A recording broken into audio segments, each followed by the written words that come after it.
నమస్తే, welcome to our channel. ప్రస్తుతం మనతో సీనియర్ జర్నలిస్ట్ దాము బాలాజీ గారు ఉన్నారు. వారితో మాట్లాడదాం. సార్ నమస్తే. సార్, చంద్రబాబుని తరిమేశాం అని బీఆర్ఎస్ నాయకులు చెప్తున్నారు సార్. అలాగే రేవంత్ రెడ్డి కూడా చంద్రబాబు నాయుడు గారి ఇష్యూ గురించి మాట్లాడుతున్నారు. అసలు తెలంగాణ రాజకీయాల్లో మళ్ళా చంద్రబాబు నాయుడిని కేంద్రంగా చేసి కేంద్రీకరిస్తున్నారు. ఎందుకని సార్ ఇప్పుడు చంద్రబాబు ఇష్యూ మళ్ళీ తెలంగాణ రాజకీయాల్లోకి వచ్చింది? ప్రధానంగా బీఆర్ఎస్ తెలంగాణ సెంటిమెంట్ మీదనే ప్రధాన బేస్ చేసుకుని రాజకీయాలు చేస్తుంది. గతంలో కూడా అదే చేస్తుంది. యాక్చువల్ గా 2018లోనే బీఆర్ఎస్ కి వ్యతిరేకత బాగా పెరిగింది. అప్పుడు ఒక రకంగా చంద్రబాబు వాళ్ళని కాపాడాడు. చంద్రబాబు కాంగ్రెస్ కలిసి ఇక్కడ మహాకూటమి పేరుతో పోటీ చేయడం వల్ల చంద్రబాబు బూచిని బలంగా తీసుకెళ్ళగలిగాడు. ఎవరు? కేసీఆర్. అంటే మళ్ళీ చంద్రబాబు వస్తున్నాడు, మళ్ళీ వలస పాలన మొదలవుతుంది అని. అంటే తెలంగాణ ప్రజలకి వలస పాలన పట్ల చాలా తీవ్ర వ్యతిరేకత ఉంటుంది. సో మళ్ళీ ఆంధ్ర వాళ్ళు వచ్చి డామినేట్ చేస్తారు అన్న ఒక ఇది తెలంగాణ ప్రజల్లో చాలా గట్టిగా ఉంటుంది. కాబట్టి దాన్ని కేసీఆర్ ఎప్పటికప్పుడు రగిలించడానికి ట్రై చేస్తుంటాడు. మనం కానీ రేవంత్ రెడ్డి పాలిటిక్స్ చూసినా కూడా ఈ కేసీఆర్కి ఉండే ఆ మోనోపల్ ఏదైతే ఉందో తెలంగాణ సెంటిమెంట్ మీద, దాన్ని కేసీఆర్ నుంచి లాగేసి తాను తీసుకోవాలనేది రేవంత్ రెడ్డి ప్రయత్నంగా కనబడుతుంది. అందుకనే కేసీఆర్ తీసుకొచ్చిన తెలంగాణ సింబల్స్ ఏవవుతున్నాయో వాటన్నిటిని మార్చడం, కేసీఆర్ ముద్రని నేను చెడిపేస్తానని చెప్పడం, ఇదంతా కూడా ఏంటంటే రేవంత్ రెడ్డి కూడా ఈ విషయాన్ని గ్రహించాడు. కేసీఆర్ తెలంగాణ సెంటిమెంట్ మీదనే బతికేస్తున్నాడు, దీన్ని మనం దెబ్బ కొట్టాలి అనేది రేవంత్ రెడ్డి గ్రహించాడు. కాకపోతే ఇప్పుడు కేసీఆర్ మళ్ళీ దాన్ని ముందుకు తీసుకొస్తున్నాడు చంద్రబాబు పేరుతో. ఎందుకంటే ఇది ప్రధానంగా కృష్ణా జిల్లాల వాటర్ ఇష్యూలకు సంబంధించి మొదలైంది ఇది. రెండవది, ఈ మధ్యకాలంలో తెలంగాణలో కూడా మేము యాక్టివ్ అవుతామని చంద్రబాబు చెప్తున్నాడు. ఎందుకంటే ఇక్కడ బీజేపీకి కొంత హోప్స్ ఉన్నాయి. బీజేపీ ఓటు బ్యాంకు మెల్లగా పెరుగుతుంది, సీట్లు కూడా పెరిగాయి. ఇప్పుడు ఎంపీ సీట్లు కూడా 8 ఈక్వల్గా కాంగ్రెస్ బీజేపీకి ఉన్నాయి. కాబట్టి బీజేపీ ఏం చేస్తుందంటే తెలంగాణలో తెలుగుదేశానికి కూడా కొంత కేడర్ బేస్ పార్టీ కాబట్టి బీసీల్లో తెలుగుదేశానికి ఇది ఉంది ఒకటి. రెండోది, అక్కడ నుంచి వచ్చి ఇక్కడ సెటిలర్స్ అంటారు కదా, ఈ ఆంధ్ర సెటిలర్స్లో కూడా స్ప్రెడ్ అయినారు. వాళ్ళు కూడా వాళ్ళల్లో కూడా తెలుగుదేశానికి ఉంటుంది. నిజానికి తెలుగుదేశం కాంగ్రెస్కి ఈసారి గట్టిగా సపోర్ట్ చేయకపోతే రేవంత్ రెడ్డి వచ్చేది కూడా కష్టమైండేది.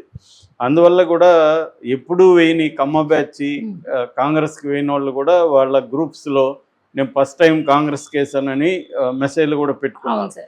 సో ఈ కాంటెక్స్ట్లో ఏంటంటే ఇప్పుడు నిన్న కేసీఆర్ విస్తృత స్థాయి రాజకీయ సమావేశం, వాళ్ళ పార్టీ సమావేశంలో ఆయన మాట్లాడుతూ తెలంగాణ రాజకీయ అస్తిత్వం మరొకసారి ప్రమాదంలో పడింది.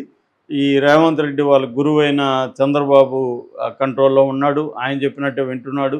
సో వాళ్ళు నీళ్లు తరలిస్తుంటే కూడా కేసీఆర్ కృష్ణా దీని నుంచి ఇతను ఏం మాట్లాడట్లేదు, మొత్తం చంద్రబాబుకు తాకట్టు అయిపోయాడు అన్నట్టుగా మాట్లాడాడు. దాని తర్వాత మాజీ మంత్రి జగదీష్ రెడ్డి చంద్రబాబుని మేము తరిమేశాము అప్పట్లో, అందుకని 9.5 సంవత్సరాలు మా పరిపాలన ఉన్నంత వరకు కూడా అతను రాలేదు అనేది కూడా చెప్పాడు. ఇది ఇప్పుడు పెద్ద న్యూస్ అయింది. అంటే నిజంగా చంద్రబాబు తరిమేశారా వీళ్ళు?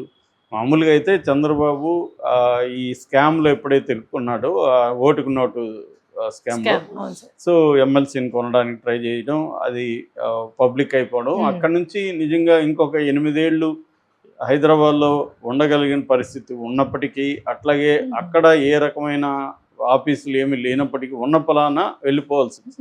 అంటే ఒక ఒప్పందం జరిగింది, ఈ కేసుని నేను ముందుకు తీసుకెళ్ళకూడదంటే చంద్రబాబు తెలంగాణలో పాలిటిక్స్ మానేసి వెళ్ళిపోవాలి అనేది కేసీఆర్ డిమాండ్ పెట్టినట్టు, వెంకయ్య నాయుడు ఆధ్వర్యంలో ఒక పంచాయతీ జరిగినట్టు చెప్తారు. అందుకని ఆయన పేరు దాంట్లో పెట్టలేదు. ఇప్పటికి కూడా రేవంత్ రెడ్డి పేరే ఉంది. ఆ కేసును కూడా వీళ్ళు గట్టిగా ముందుకు తీసుకెళ్ళారు. ఓన్లీ రేవంత్ రెడ్డిని మాత్రం కొద్ది రోజులు జైల్లో పెట్టారు తప్ప ముందుకు తీసుకెళ్ళలేదు.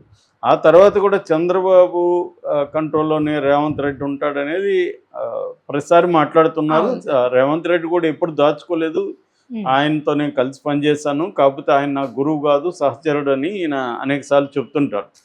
ఎన్ని చెప్పినా కూడా రేవంత్ రెడ్డికి చంద్రబాబు మధ్య ఒక రహస్య స్నేహం ఉంది అనేది తెలంగాణలో ప్రజలు కూడా నమ్ముతారు. కాకపోతే అది పెద్ద విషయంగా వాళ్ళు అనుకోలేదు, కాబట్టి ఆయన గెలిపించారు.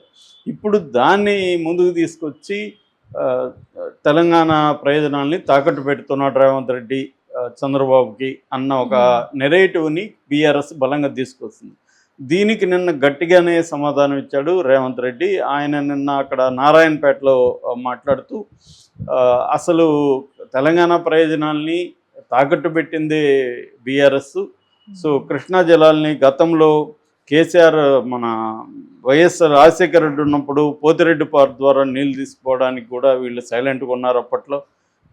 అట్లాగే తర్వాత జగన్ను పిలిచి రాజమర్యాదలు చేసి పంచపక్ష పరమాణాలు పెట్టి ఎత్తిపోతల పథకానికి నీళ్ళు ఇచ్చారు. ఇప్పుడు దానివల్లనే ఏమైందంటే అది కంప్లీట్గానే అయితే రోజుకి 10 టీఎంసీల చొప్పున నెలకు 300 టీఎంసీలు ఎత్తుకుపోతారు వాళ్ళు. సో ఇది చంద్రబాబుతో ఈ గొడవ రావడానికి కారణమే బీఆర్ఎస్ జగన్తో ఆ ఒప్పందం రహస్య ఒప్పందం తీసుకుని జగన్కి తరలించకపోతే చంద్రబాబు ఇప్పుడు నాకు చంద్రబాబు గొడవ ఉండేది కాదు.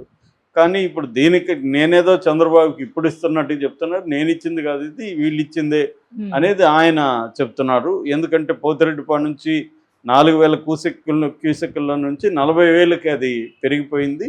సో మన వాటర్ వాళ్ళు తీసుకెళ్తా ఉంటే వీళ్ళు దాన్ని అడ్డుకోలేదు, గతంలో అడ్డుకోలేదు, తర్వాత వీళ్ళే పిలిచి జగన్ని ఇచ్చేశారు అనేది చెప్తున్నాడు ఇక్కడ. దీనివల్ల ఏమైందంటే అక్కడ జగన్ బ్యాచ్కి ఆనందం ఇది. ఎందుకంటే జగన్ గట్టిగా పోరాడి తీసుకొచ్చాడు చూడు రేవంత్ రెడ్డి చెప్తున్నాడని వైసీపీ వాళ్ళు దీన్ని ప్రచారం, రేవంత్ రెడ్డి వీడియోలను వైసీపీ వాళ్ళే ప్రచారం చేసుకుంటున్నారు. అంటే చంద్రబాబు చేయలేదు గతంలో, వైఎస్ఆర్ చేశాడు, దాని తర్వాత జగనే చేశాడు. అంటే ఆంధ్ర ప్రయోజనాల కోసం వైఎస్ఆర్ జగనే ఫైట్ చేస్తారు తప్ప చంద్రబాబు కాదు అనే వెర్షన్ని వాళ్ళు తీసుకుంటున్నారు వైసీపీ. ఒక రకంగా బీఆర్ఎస్ వైసీపీకి ఇండైరెక్ట్గా హెల్ప్ చేస్తుంది. మనకు తెలుసు బీఆర్ఎస్ వైసీపీ ఒకటి, ఇక్కడ రేవంత్ రెడ్డి తెలుగుదేశం కూడా అదే రకమైన సంబంధాలు, మంచి సంబంధాలు అయితే ఉన్నాయి.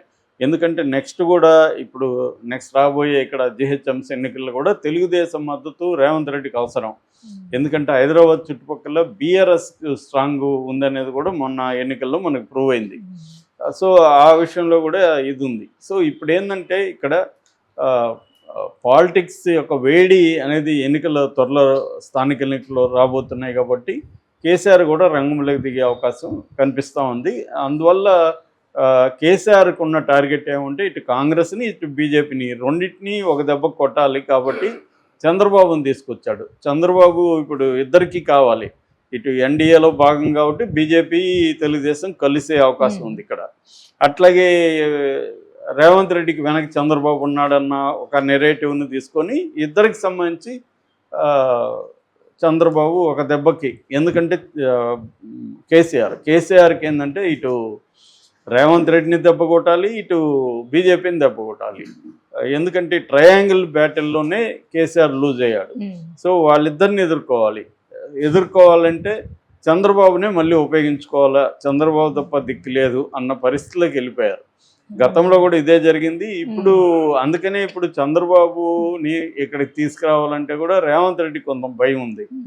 ఎందుకంటే మళ్ళీ అది ఉపయోగించుకుంటాడు అని. ఆల్రెడీ కాంగ్రెస్కి వ్యతిరేకత అయితే ప్రజలు ఎక్కడ చూసినా కాంగ్రెస్కి వ్యతిరేకత పెరిగింది. దీనికి ప్రధాన కారణం ఏంటంటే అలివిగాని హామీలు ఇచ్చేసి నెరవేర్చలేదు. అది అక్కడ కూడా అదే పరిస్థితి. చంద్రబాబు ప్రభుత్వానికి కూడా అలివిగాని హామీలు ఇచ్చేసి జగన్ 77,000 కోట్లు సంవత్సరానికి ఇస్తుంటే చంద్రబాబు 1,30,000 కోట్ల హామీలు, పథకాలు సంబంధించి హామీలు ఇచ్చేశారు.